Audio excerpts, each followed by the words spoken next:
Had your opponent in here earlier, Karl. He said basically he needs to keep this fight off the ground, and that's how he wins. Is that a pretty accurate analysis for him, do you think? I guess, yeah. If it goes to the ground, he knows I know he's in trouble, 100%.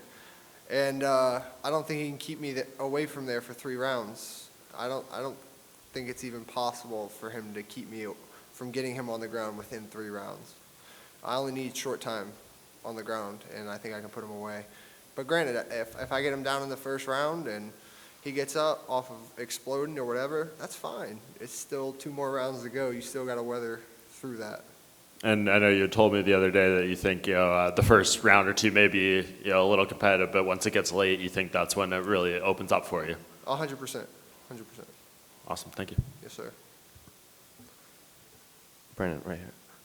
What do you make of Kevin Holland saying that you're the better fighter in this division compared to like the Derek Brunsons and the? I'm sure you heard he said you're a better fighter than Vettori and Brunson. What do you make of when a fighter of that magnitude saying stuff like that? I truly believe that in my heart, that I'm better than a lot of these guys, if not all of them on the roster. I had a setback in the last one, just slip up on my part, got caught. It is what it is. Hopefully we'll run that one back, but I've been trying to fight Vettori, when things happen. I tried to fight him when Holland fought him, and yeah, I feel him better than all these guys. It's just up to me to go in there and show that, to show what I already know and what my teammates know. And looking at that last loss, that was your first TKO loss, correct? Yes, sir. Dwight Grant was in here, and he's coming off a similar situation where he's coming off his first stoppage loss, and it said it kept him up at night because he said if you get beat up, you get beat up. If you make one tiny mistake, that's what keeps you up, right, all tossing and turning all night. Are you in a similar situation like that? No, I sleep just fine at night. I'm good. It's just more frustrating than anything to know that I'm better than him as a fighter. He just caught me. It hit me. I wasn't in a position to take the punch, and he hit me dead in my temple. So it was weird because everything was just black. I just closed my eyes, but I could still kind of feel my body moving and doing stuff. And I felt like him swinging at me, but it was just black. I couldn't see anything. And as soon as I stood up, it's like someone literally turned the lights on. It was really weird. But obviously that was the first time that ever happened. But I don't plan to have that happen again, at least for a little while. So. Back here, does that motivate you to get that bad taste out your mouth? That's Saturday night?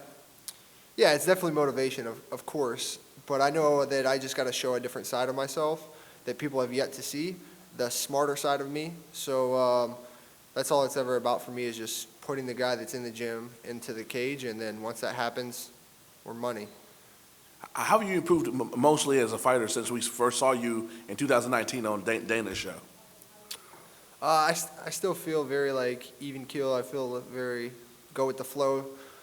But I think the emotions that sometimes surround fighting, I've evolved a lot on and matured on. And I've kind of grown up in this game as a whole. So I'm constantly learning and growing and maturing. So I still think there's a little bit more to go maybe as far as maturing. But I feel like I've had a little bit of everything happen to me since I've been fighting. So I feel like a true vet, and I just got to go out there and show that I can make those audibles where I messed up at last time. Does it mean anything, be having the crowd here, be it that you're used to fighting in that kind of crazy little quiet atmosphere, or does it make any difference at the end of the day? I don't feel it when I'm in there, but I'm really excited for the walkout. I can't say it enough. I'm very excited for the walkout. Feel that different vibe, that energy that the fans will bring, and then obviously after, if you hit a big shot or a good finish, having that roar of the crowd, that's going to be it's going to be one that we have no one's felt for a while. So I think it'll be exciting, and it's a great card, and I feel like my fight specifically is a sleeper on the card. So I think it'll be good. What's your walkout song and why you pick it?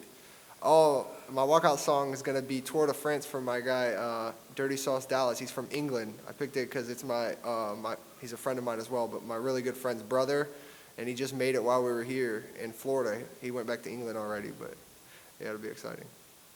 He doesn't even know that I'm using it yet. So it's a surprise for him too.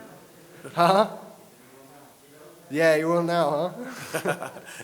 Lastly for me, with a win, you were almost on for a perfect 2020. You had the last one app. With a win, get the sales back going towards that steam you built it up with the 6-7 wins in a row that you were streak that you had, but that got snapped. Yes, sir. I definitely believe with a good win over Karl, it puts me right back where I was, which is why I was trying to fight anyone I could right there. Jocko, I was trying to fight as well, but it's like I'm just trying to get right back there. A win over Karl, an impressive win at that, puts me right back in ready for a top 15 guy, or who knows, something could happen in a fallout, maybe, everything with COVID, I could get someone higher. And that's all I'm trying to do is just climb up and trying to get to the top to where, I fight for money and to be the best. I'm very competitive, so, yeah, I think a win here puts me right back in it, and hopefully I can get the winner of Strickland and Jotko after they fight next weekend.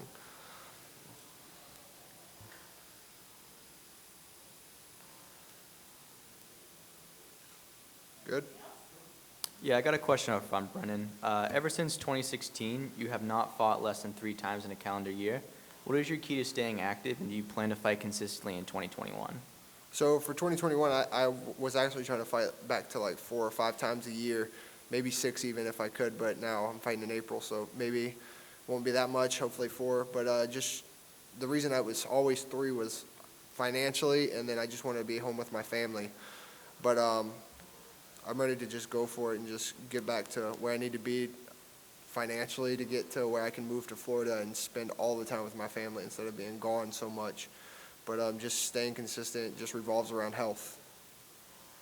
And last thing from me, I just want to get your thoughts and prediction on the main event on Saturday. Ooh, that's a good one.